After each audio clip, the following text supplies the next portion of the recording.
Hey, my name is Jonas. You'll be learning how to integrate with MagicBlock with a simple Rust counterexample. You want to build with Rust natively because of three main reasons. One is a fine-grained control over what you want to do with the program. Number two, higher performance because this file size is smaller without anchor. And number three, less dependency issues with versioning. Let's dive right into it. Before we dive into the counter program, let's have a look at this web app where we interact with the counter program on-chain. The program is on DevNet. I'm connected with my wallet. I have created and initialized this counter account with the state 775. I can increment, takes roughly a second. I can delegate and change the owner to the delegation program, making it available on the Ephemeral Rollup. With the first transaction, I clone and increment. You can see it's so much faster. I can undelegate, bring it back to DevNet, change the owner to the original program.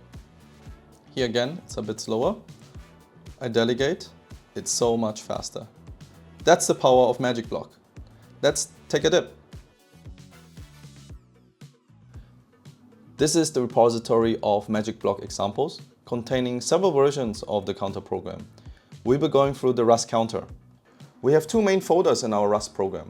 Number one is source, which contains the program logic. Number two is tests, which contains all the test scripts.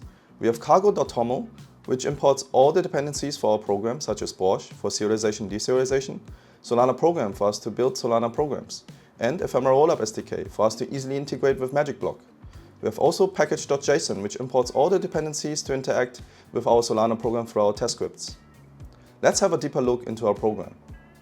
lib.is bundles all the modules together that we need for our program, starting with entry point. This macro entry point creates the entry point of any program on Solana. This executes the function process instruction, taking in three inputs: program ID, accounts, instruction data. These are the three inputs that is required for any instruction submitted through a transaction on Solana. Here it logs the inputs and continues with the processor process instruction function. This function is defined in the processor module. It unpacks the instruction data to its discriminator and payload. Then it matches the discriminator with the defined instructions in the program before processing it. All the instructions are defined in the instruction module. This program interfaces 6 instructions: initialize counter, increase counter, and 4 instructions for integrating with MagicBlock. These 4 instructions can be added to any program to accelerate state transitions. The instruction delegate and undelegate are utilized on Solana for managing the owner of the account being delegated. The instruction commit and undelegate and commit are utilized on the Ephemeral Rollup to commit the states from the Ephemeral Rollup to Solana. The unpack function takes the payload of the instruction, extracts the 8-byte discriminator, and returns the respective instruction, with its rest of its payload deserialized.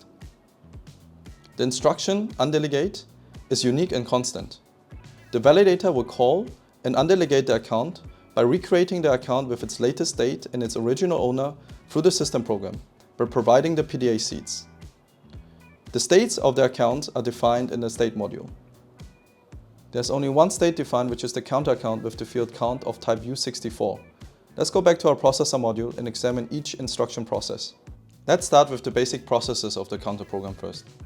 We have initialize counter and increase counter, both taking in program ID, accounts, and increase counter also takes in increase by the amount to be increased. In the process of initializing the counter, we take in 3 accounts that is provided by the instruction. We derive the counter account public key through these seeds.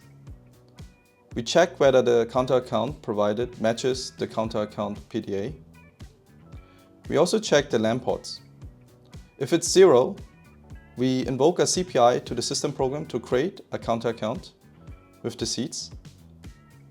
Also, afterwards, we set the count to 0. In the process to increase the counter, we iterate through 2 accounts, the signer and the counter account. We also do the checks with the counter PDA, and then we increase the count by the increased by value.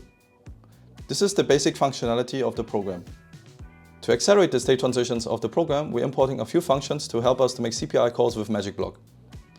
Delegate account and undelegate accounts help us to make CPI calls to the delegation program on Solana, while commit accounts and commit and undelegate accounts help us to make CPI calls on the Ephemeral Rollup. These are the 4 processes. Let's take a look. In the process delegate, we are taking in these accounts. We set the PDA seeds of the delegating account in order to sign and recreate it. These are the accounts for the CPI call in that order.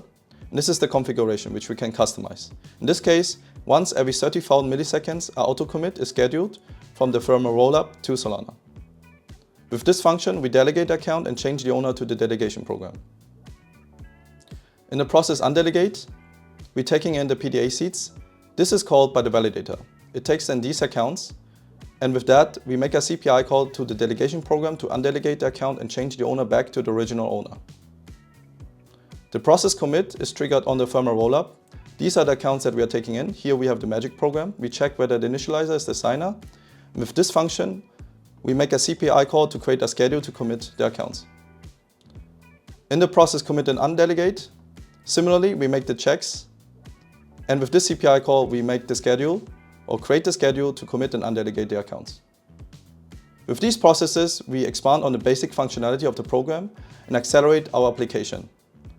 Let's build the program now. We built the program with cargo build SBF. This will create a target folder and a deploy folder with the key pair inside of the program. Let's have a look. Here you go, deploy. This is the key pair, this is the program bytecode, which is compiled. Let's check whether I have enough balance to deploy. Yes, we have. You can deploy with Solana program deploy, target, deploy, and our Rust counter.so. It takes a while, it creates buffer accounts to upload the program to the blockchain.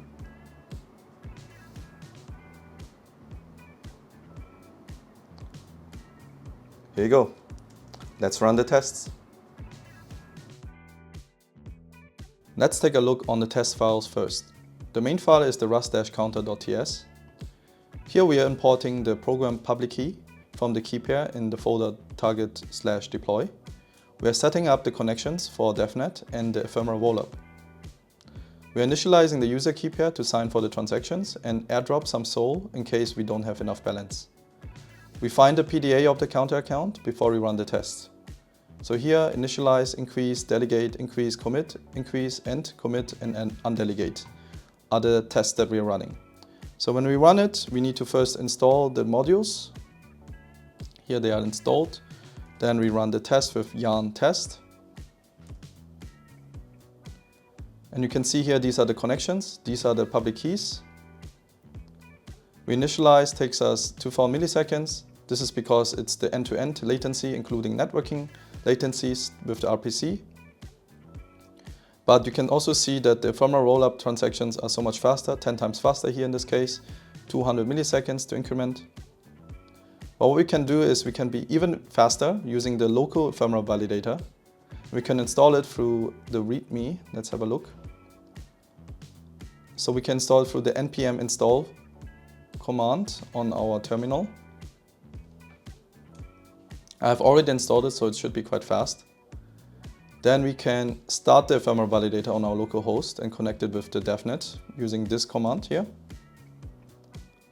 It's now on port 8899, and we can run the yarn test with that local host ephemeral validator, providing the environment variables for the yarn test.